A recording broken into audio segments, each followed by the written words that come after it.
I'm Michelle, and welcome to the CUTTLEBUG Challenge blog, Fab Friday TV. This week's Wednesday challenge was to make a gatefold card. I have one here, and today we're going to make a gatefold card in this tutorial with the new CUTTLEBUG embossing folder called Journaling Card. So let's get started.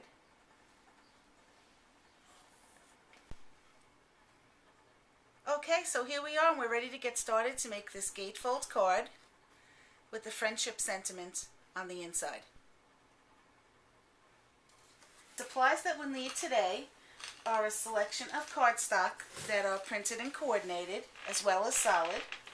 We're going to be using our CUTTLEBUG machine, and today we'll be using the A plate, the B plate, and the C plate.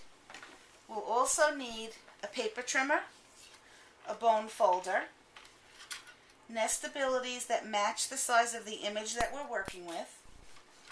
You're also going to need some shimmed cardstock to work with the nestability. You'll need adhesives, glue dots, also some removable tape. This is going to be used when we use the nestabilities.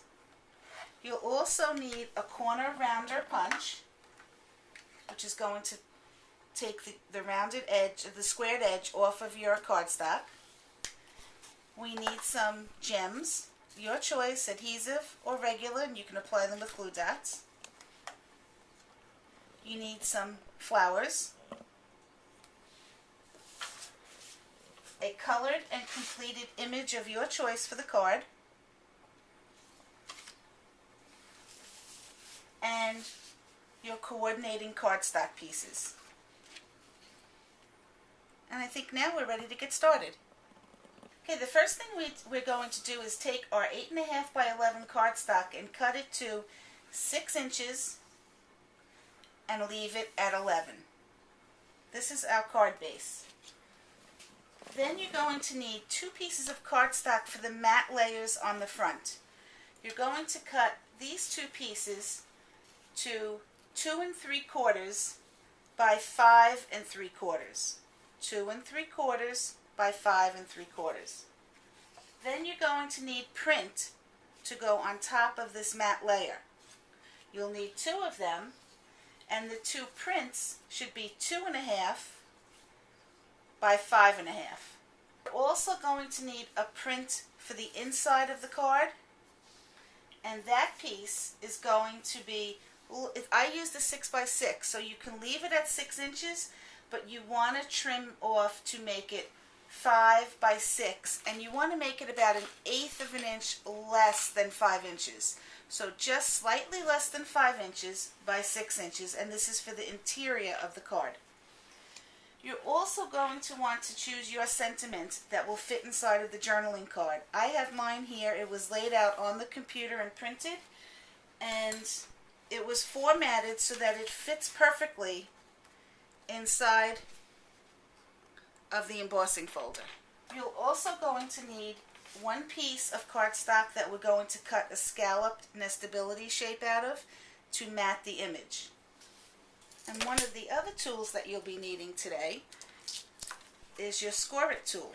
I have the Score It guide set to 3 inches on the top ruler. This is a wonderful tool for everything that you need to do that involves scoring. So I've set it at 3 inches because we want each side of our gate to fold, and they're 3 inches each.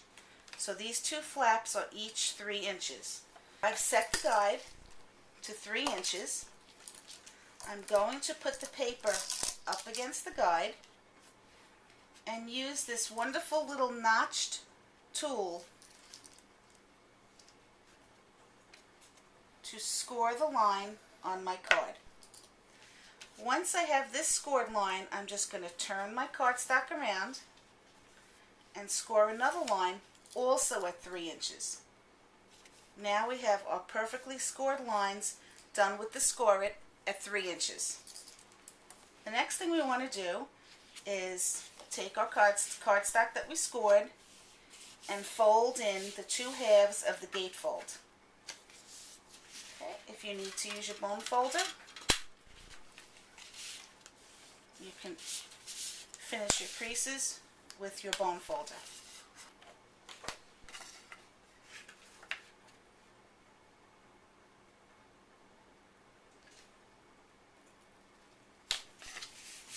Now the inside of our card is already lined.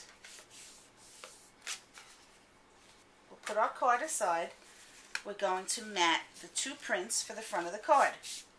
So apply your adhesive to the back of these strips and then center them using the solid cardstock as your matte layer.